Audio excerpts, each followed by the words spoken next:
حضرت ثوبان مسجد نبوی میں بیٹھے ہیں، اڑی ہوئی زلفیں ہیں، بکھرے بال، آنکھیں سرخ ہیں۔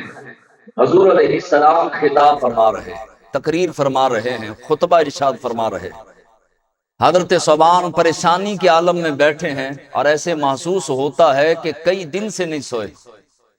نبی کریم علیہ السلام نے اچانک حضرت ثوبان کی طرف دیکھا اور دیکھ کر کے فرمایا ثوبان، تقریر روک دی۔ حضور علیہ السلام نے خطاب روک دیا، خطبہ روک کر فرمایا ثوبان، یہاں پر بیٹھ کے بھی، یہاں پر حاضر ہونے کے باوجود بھی تو حاضر نہیں، وجہ کیا ہے، پریشانی کیا ہے؟ اور یہ اڑی زلفیں، سرخ آنکھیں کس بات کی دلیل ہے؟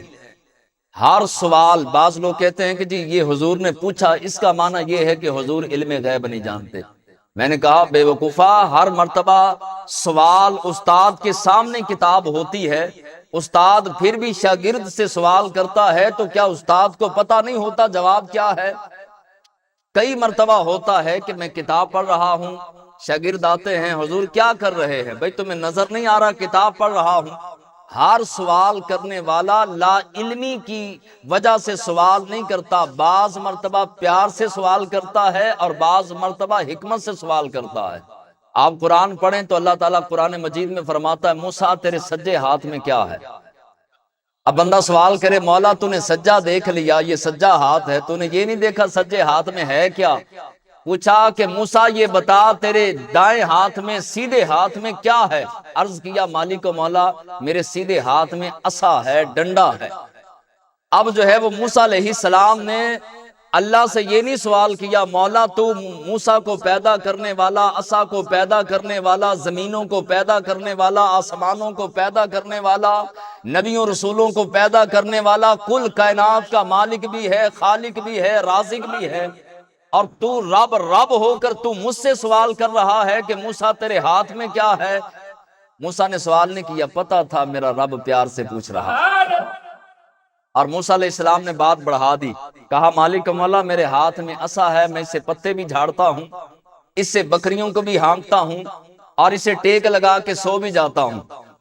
اب جو ہے وہ کسی نے سوال کیا موسیٰ رب نے پوچھا تھا تیرے ہاتھ میں کیا ہے، آپ صرف اتنا جواب دے دیتے ہاتھ میں عصا ہے، گل ختم ہو جاتی، بات ختم ہو جاتی۔ تو موسیٰ نے کہا تمہیں نہیں پتا کلام کرنے والا رب ہے، میں کہہ رہا تھا تھوڑی گل ودے، تھوڑی بات بڑھے اور تھوڑا کلام بڑھے، میں اپنے رب سے خود بات بڑھا رہا تھا تاکہ رب مزید مجھ سے کلام فرمائے۔ تو ہر سوال کرنے والا لا علمی کی وجہ سے سوال نہیں کرتا۔ حضرت ثوبان سے سوال کیا، مصطفیٰ جان رحمت صلی اللہ علیہ وسلم نے فرمایا ثوبان کیا وجہ ہے، کیوں پریشان ہو؟ عرض کیا بندہ نواز کئی دنوں سے نہیں سویا، پریشانی ہے، دل کے اندر ایک ملال ہے، ساری رات اگر آنکھ لگ بھی جائے تو اٹھ کے ڈر کے خوف زدہ ہو کر بیٹھ جاتا ہوں، رات آنکھ نہیں لگتی، پریشانی کا عالم ہے، یا رسول اللہ میں پریشان ہوں، ساتھ ہی آنکھوں سے آنسو جاری ہو گئے۔ حضور لجپال نبی صلی اللہ علیہ وسلم نے فرمایا ثوبان کس وجہ سے پریشان؟ عرض کیا بندہ نواز جنت تو آپ کا صدقہ لبے گی، جنت تو ملنی ہے، میں اس وجہ سے پریشان ہوں کہ میرا درجہ تو نچلا ہوگا، میں غلام ہوں، آپ آقا ہیں، آپ کا اوپر والے درجے میں محل ہوگا، میں نیچے ہوں گا، جس درجے میں میں ہوا اس درجے میں آپ مجھے نظر جنت میں نہ آئے تو یا رسول اللہ جنت میں میرا دل نہیں لگنا، جنت میرا دل نہیں جے لگنا، چاہے وہ جنت ہے، نعمتیں ہیں، برکتیں ہیں، رحمتیں ہیں، اور لہلہاتے ہوئے کھیت ہوں گے، بہتے ہوئے چشمے ہوں گے، جنت کی ہوائیں، جنت کی بہاریں، جنت کی عورتیں، ہر نعمت جنت کے اندر ہوگی، غم نہیں ہوگا، اس کے باوجود جنت میں میرا دل نہیں لگنا اگر آپ نظر نہ آئے۔ اللہ نے پھر قرآن نازل کر دیا، خالق کائنات نے فرمایا کہ جنت میں ہر جنتی، ہر بندہ ان کا سنگی ہوگا جو دنیا میں جس سے پیار کرتا تھا جنت میں اس کا ساتھی ہوگا۔ دنیا میں کوئی ایکٹر سے پیار کرتا تھا تو اب جو ہے قیامت کے دن ایکٹرز کے ساتھ اٹھایا جائے گا، کوئی کرکٹ کھیلنے والوں کے ساتھ پیار کرتا تھا تو کرکٹر کے ساتھ اٹھایا جائے گا، اداکاروں کے ساتھ، یا جو ہے وہ یہ جتنے بھی اپنا کمینۃ الفطرت لوگ ہیں، ان سے محبت کرتا تھا تو انہی کے ساتھ اٹھایا جائے گا۔ جو میرے محبوب سے پیار کرتا تھا میرے محبوب سے، جو ولیوں سے پیار کرتا تھا ولیوں کے ساتھ اٹھایا جائے گا۔ حضرت صوبان نے جب قرآن کی آیت مبارکہ سنی کہ بندہ انہی کے ساتھ اٹھایا بھی جائے گا اور انہی کے ساتھ جنت میں بھی رکھا جائے گا، جنت میں بھی اس کو جگہ دی جائے گی جس کے ساتھ دنیا میں وہ سب سے زیادہ پیار کرتا تھا۔ حضرت صوبان نے چادر لی ہوئی تھی، چادر اتار کے کہا نعرہ تکبیر، نعرہ رسالت۔ خوش ہو گئے، جا کے قدم بوسی کی، یا رسول اللہ ہون فکر مک گئی، اب فکر کوئی نہیں ہے، اب جو ہے وہ دل تسلی میں آ گیا۔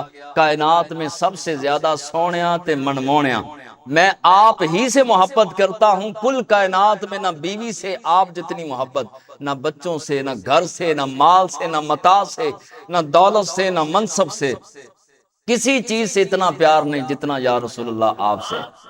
اب تسلی ہو گئی کہ جو دنیا میں جس سے پیار کرے گا جنت میں بھی اسی کے ساتھ رکھا جائے گا۔ اللہ فرماتا ہے یا ایھا الذین آمنوا، آپ نے بارہا مرتبہ دیکھا ہوگا، سنا بھی ہوگا، قرآن مجید میں بار بار آیا یا ایھا الذین آمنوا، یا ایھا الذین آمنوا، یا ایھا الذین آمنوا، اے ایمان والو، اے ایمان والو، اے ایمان والو۔ جب اس کی شرح ہم پڑھ رہے تھے اپنے بزرگوں سے، استادوں سے، تو ہم نے کہا حضور یہ آمنو کا کیا معنی ہے؟ ہمیں بھی پتا تھا ایمان والو اس کا مطلب ہے مومنین، اس سے مراد ہے، لیکن اللہ والوں کی نظر وہاں ہوتی ہے جہاں پر ہماری نظر نہیں جاتی۔ فرمایا سنو، نیڑے آؤ۔ ہم 4-5 دوست تھے جو اپنا پڑھ رہے تھے، تو استادوں نے قریب بلایا، فرمایا آمنو میں 4 حروف ہیں۔ کتنے حروف ہیں جی؟ نعرہ مارے جن کو نیند آ رہی ہے وہ نیند اڑ جائے۔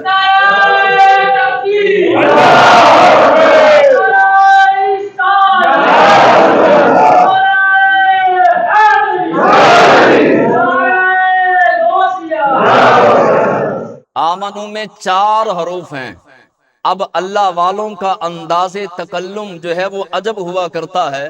فرمایا الف سے مراد اللہ، آمنو میم سے مراد محمد الرسول اللہ، نون سے مراد سارے نبی، اور اگلا اور آخری ہے واو، واو سے مراد ولی۔ فرمایا جیڑا انہاں 4 دا منن والا ہے اوہی ایمان والا ہے،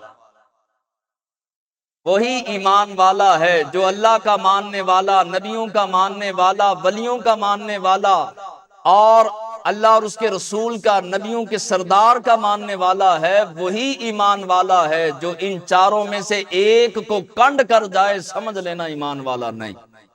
الف سے اللہ، میم سے محمد رسول اللہ، نون سے مراد ساری کل کائنات کے نبی، اور واو سے مراد ساری کائنات کے ولی۔